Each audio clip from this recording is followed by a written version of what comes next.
Hey friends, it is your friend in flowers, Lisa Mason Ziegler, and y'all, I brought y'all to our chaos.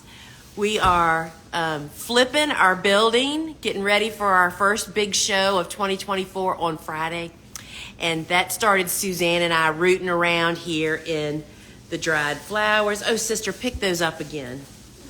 And we're rearranging. Look at these beautiful, beautiful dried flowers.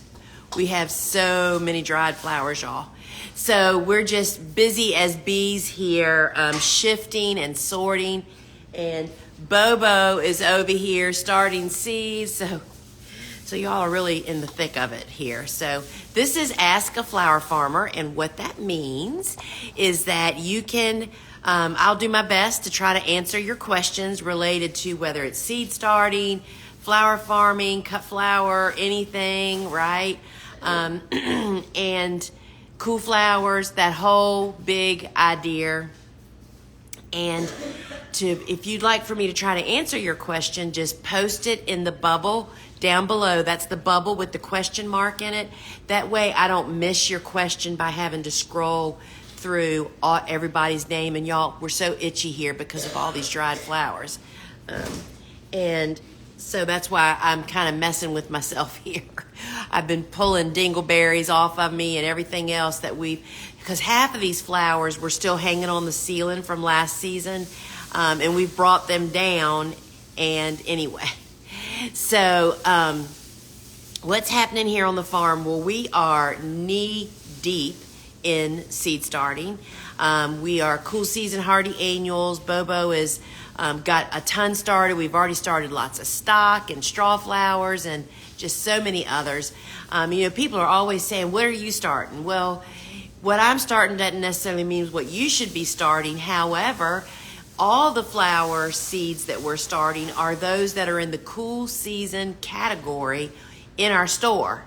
So if you want to know what varieties and all the instructions and everything that goes along with it, you can find that in our store, whether you go to our store on our website or the seed category on our phone app.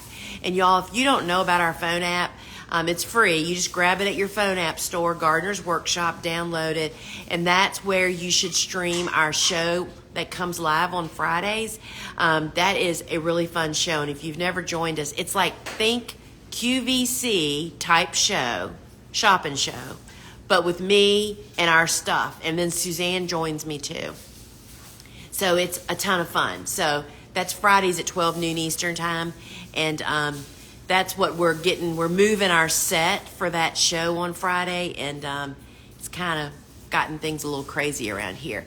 So I see there's a whole bunch of questions, so let's just jump right in.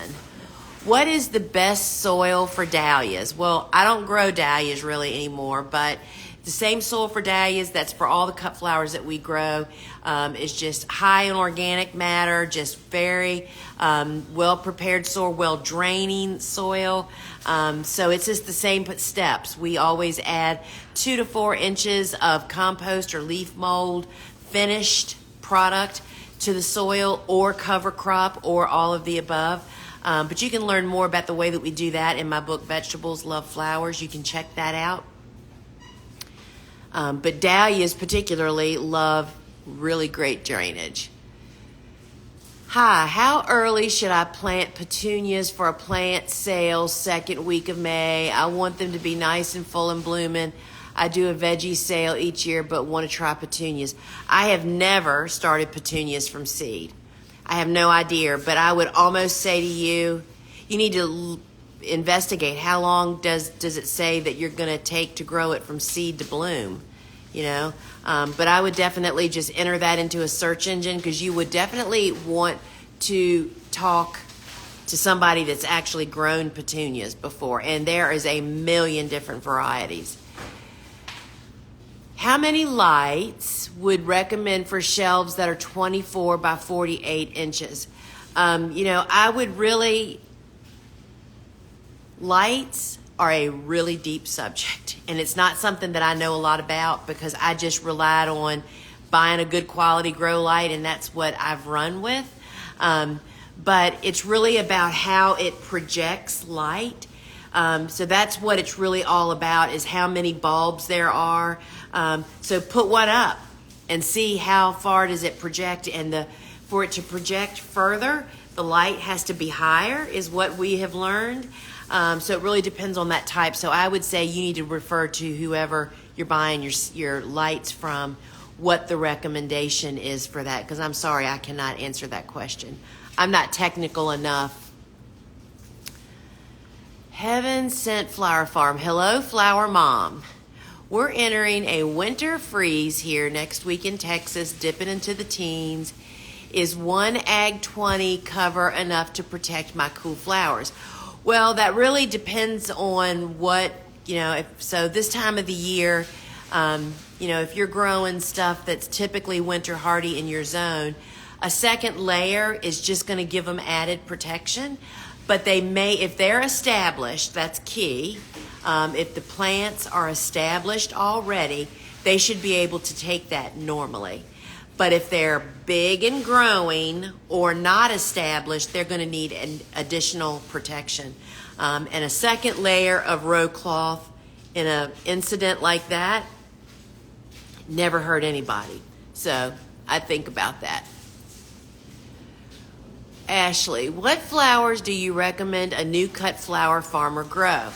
Well, we are big fans of new growers learning how to grow and farm with annuals, which is actually all that I've ever grown for, not all. It's what we grew primarily for 25 years here on our flower farm, because annuals are low investment, potential high return. And because it's low investment, you can screw it up, which you will, meaning the way you grow them, the way you start them, the way you get disease and don't plant them right and don't space. I mean, there's just so many mistakes to make that annuals just give you a lot of wiggle room. And so in my book, Vegetables Love Flowers, I list 10 of my go-to warm and 10 of my go-to cool season seeds. That are just those workhorses, and that's where I would start. And I will tell you that I still grow those every single season over and over and over again, right? But annuals, for sure, do not get involved with perennials, bulbs, until you know what you're doing, because the learning curve of going from a gardener to a farmer is 100 times more than what you think it is. And the way you do everything, and then you have to sell your flowers. Do you have customers? Do you know how to do all of that? You know what I mean? So there's a lot of potential potholes coming up ahead. That's why I highly recommend Flower Farming School. Our series of courses just has what you need right there at your fingertips to learn all of that. But yeah, annuals is where it's at. Hi, Lisa. No question. Just wanted to say that I helped my husband clean up 2 fallen Bradford pear trees in your gloves, and they were amazing. Aw, thank you. Bradford pear trees are an invasive, terrible tree. I wish they would actually outlaw them because they are so invasive and so damaging. They will take a tractor tire down. So if you have a Bradford pear, the best thing you can do for your environment and the rest of the world is to cut that baby down. There are other varieties of pear trees to grow, but that particular one, go online and read about. There is so much about that. So good for you for cutting down 2 of them. Let's see. Hey, Hill House, what's going to be your start date for early sunnies? We are 8B, 9A, and thinking of starting seeds end of the month too early. Well, it's not really about your zone. It's really about your frost dates. And I'll say that again. All your winter hardiness zone tells you is what you can plant in the fall that potentially could survive winter in your winter hardiness zone. It's your frost dates that tells you exactly when to plant everything. Everything revolves around them. So I haven't thought about it, but as a general rule, we try to start about 6 weeks before our first expected frost date. That gives us That means that we have sunflowers going into the ground 3 weeks before our last expected frost. So we have 3 rounds of sunflowers in the ground when most other people are just starting to think about starting sunflowers, right?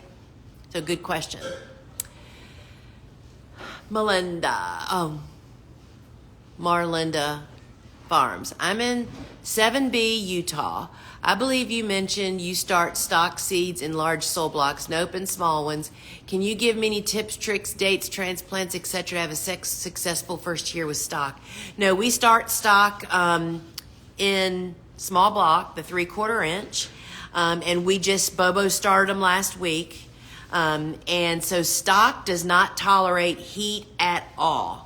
So while we sometimes think, oh, we'll succession plant stock, here where I am, because we just roll straight from winter with a very short spring right into summer conditions, we feel fortunate to just get one planting of stock in the ground. People can experiment more. I just never had any luck with that where we are. So our goal is that's one of the first ones we start at the 1st of January. So ours are just sprouted and coming along, and we'll get them in the ground. Our goal is to get them in the ground mid-February. But we don't do any succession planting because stock, once it warms up, it just blooms on like 6-inch stems. It's just not worth it. Hi, a big part of my billy buttons are dying. Is there some disease they particularly suffer from? So if you're talking about billy balls, the yellow craspedia, I don't think of any other than deer. The deer eat ours. But they're doing really well this year. We've kind of had a mild winter here. So, for all cool season hardy annuals, for all winter gardening and cold season gardening is so different than warm season. It's all about excellent drainage. The drainage has to be 5 times better than what you would think you should need for summer. And it's because the soil holds moisture a whole lot longer, and it comes more frequently, oftentimes with snow and ice.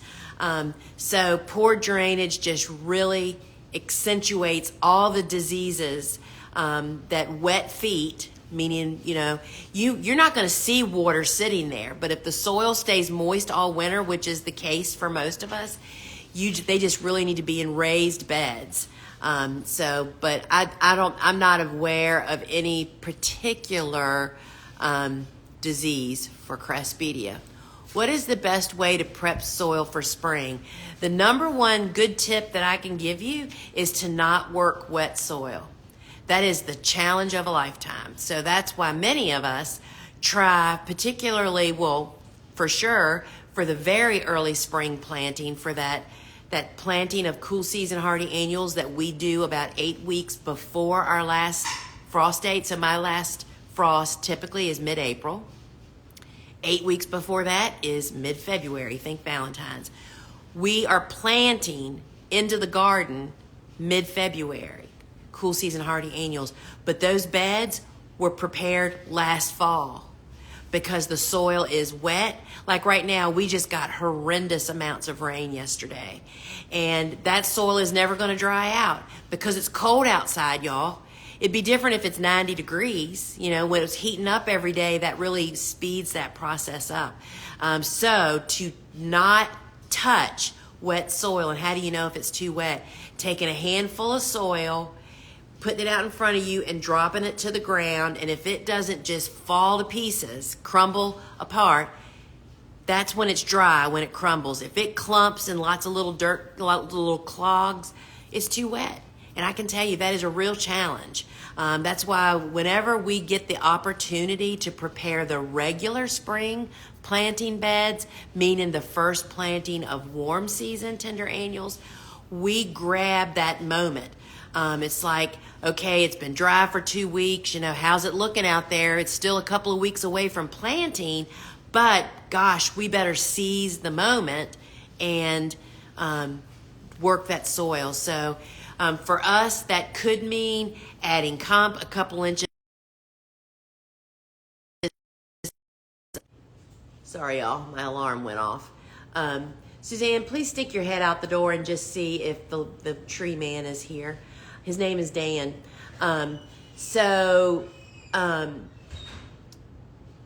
Putting a couple inches of finished product, what I mean by that is totally cooked compost or totally finished leaf mold. Thank you. Anything like that, add a couple inches. We always add general purpose organic fertilizer. And you can, it all depends on what style farming you're doing too. No till, we're low till, or, conventional. So, but those are the things that we're looking to just build up our soil and feed it so it can take care of our plants. Can I succession plant in early spring in open spaces where my fall plantings did not germinate? So you're saying yes. So if you have a crop failure somewhere that you fall planted for sure, those are definitely spots that I would be planting in very early spring. And very early spring, again, is that second window of opportunity to plant cool season hardy annuals. And we plant transplants only in very early spring. It's just not warm enough to get seeds to sprout outside, y'all. So all of those crops, that's all that Bobo is starting now. Things that, just go look at that cool season seed category in the app or on the store. And all of those things that can be transplanted would be potential for us to plant again now. And I would for sure use that space that something didn't grow.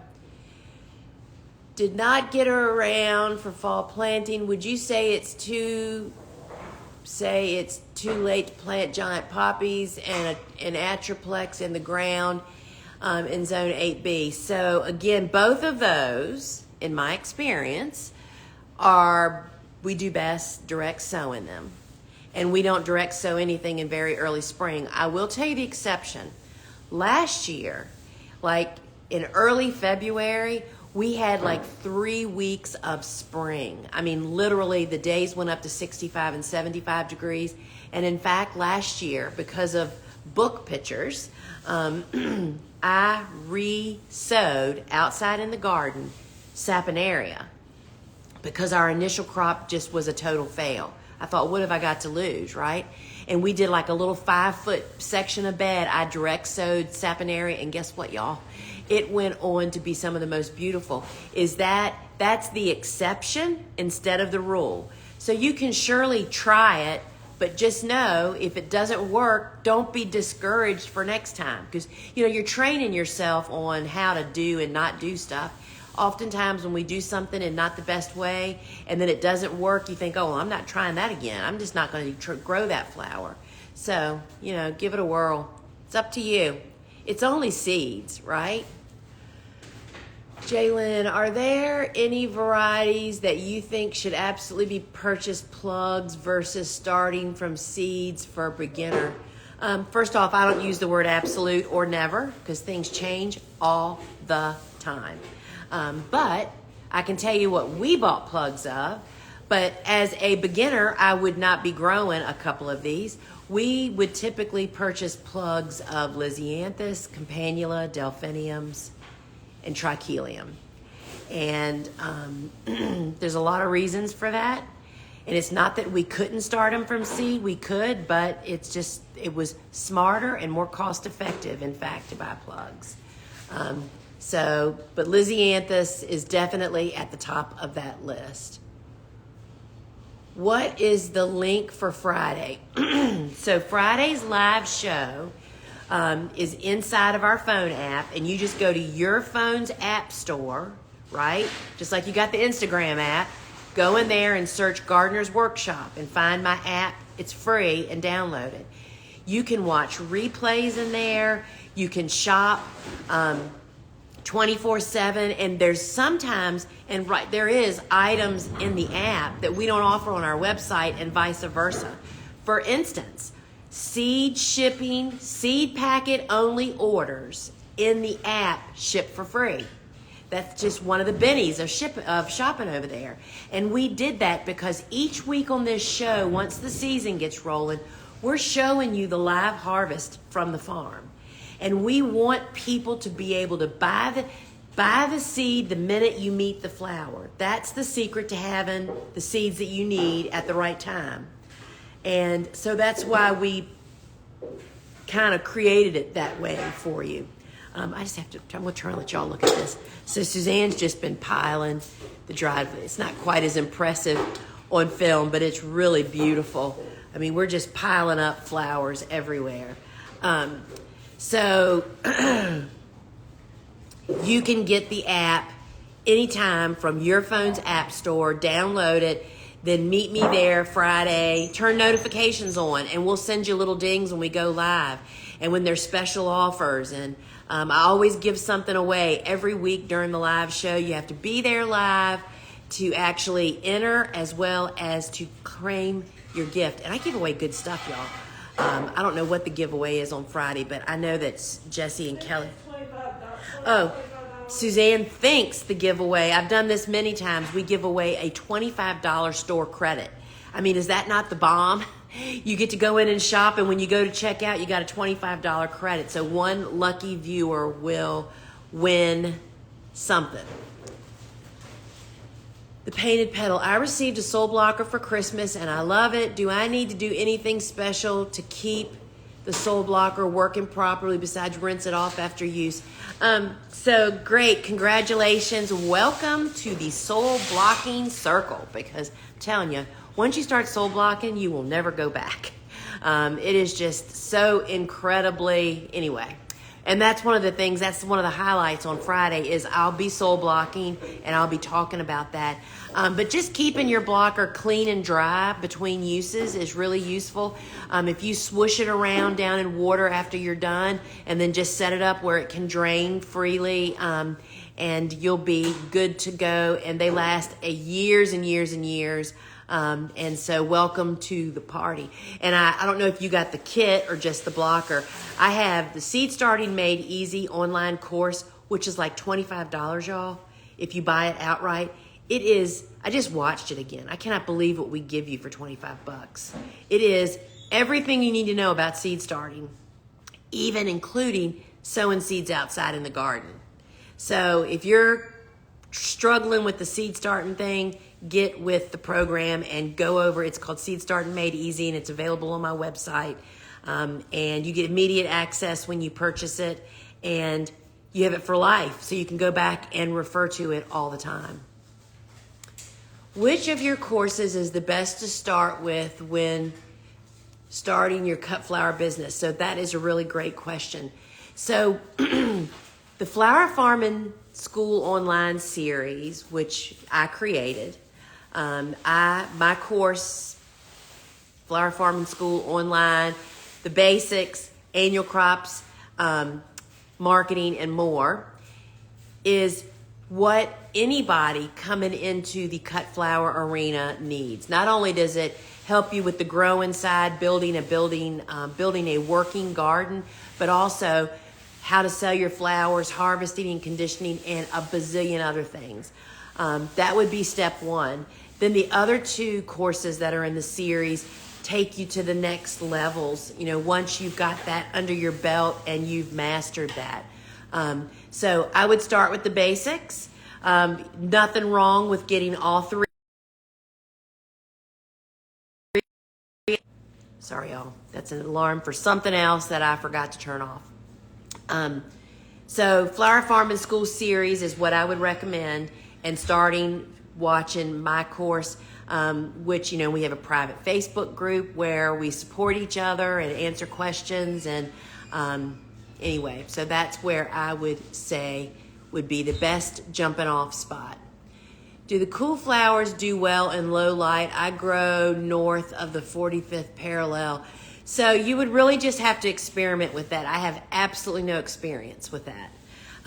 So maximum light, of course, is the best. But you'll have to really, what you may see happen is they don't regrow. You know what I mean? Like if you're harvesting, if you're cutting flowers, when you make the cut, they perhaps aren't gonna, the vegetative growth is so dependent on light, right? It may not regrow quite as quickly, but that would definitely depend on, you would have to experiment. That's a pretty unique situation. Amber, how did you handle approaching grocery stores not considered mom and pop stores, or did you avoid large corporations? So that is one of the things I talk about in flower farming school.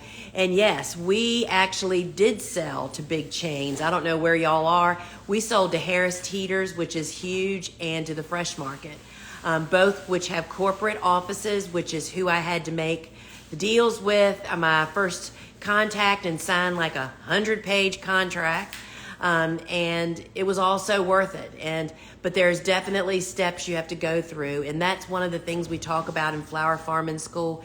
And somebody wouldn't do that until they are up and doing this for several years and has a volume of flowers reliably, because again, there's so much that can go wrong you just can't hardly imagine, right? But it's really, really good. And so, yes, we talk about that in flower farming school. I struggle with getting my seedlings in mini blocks to thrive. I always have to bump up, which defeats the purpose of the space saving. What advice would you have to go straight from blocks to the rows? Thank you. So, Little West, we don't bump.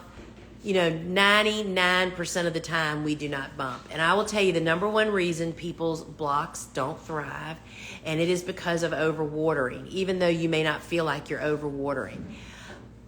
Roots require as much oxygen as they do water. And so during a 24-hour period, what your goal is we water every morning, first thing in the morning. We water thoroughly so the blocks get completely wet all the way through, even the ones in the middle. And if I forget to say this, you need to go to my website, thegardenersworkshop.com, go to resources.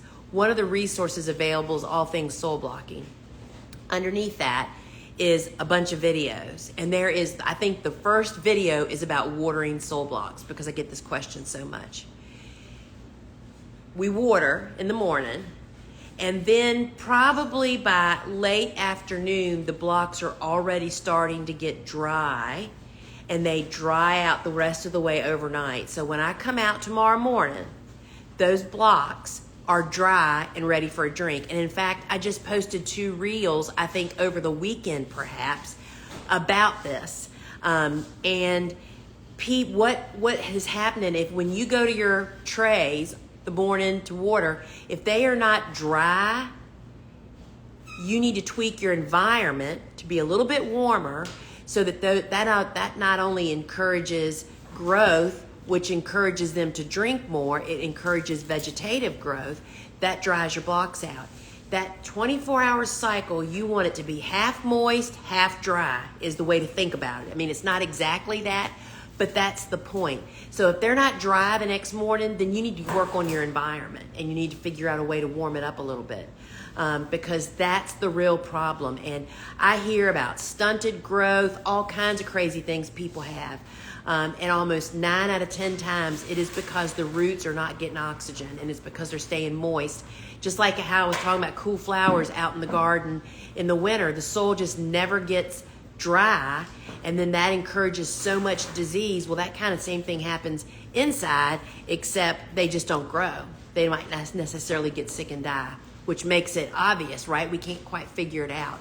So that's what I would say about that. So this is my last question. I was trying to read it before I put it up here. I remember you inherited lovely peony plants at the farm. Have you ever had any luck with a variety of lilac? So lilacs do not normally grow very well here at all in the South. They just don't thrive here. There is a couple of varieties I understand that have been hybridized to grow in the South, but they don't have the big voluptuous blooms that we love lilacs for, right? So no. And one of the things, I might have, and in fact, the reason I know that answer to this question is because back when I was first starting out, I thought, oh, I've got to grow those. You see those New England hedges of these amazing lilacs. And what I realize now, there's things that I can grow here that the people up there really want to grow, like all these mop head hydrangeas. I do not really even attempt to grow things that are difficult anymore. There's so much good stuff that's easy to grow in my environment naturally that we don't even take on those challenging things anymore. Not as growers. That's different if you're a gardener. But anyway, so that is my take on lilacs. They're gorgeous, but no, we'll never have them here.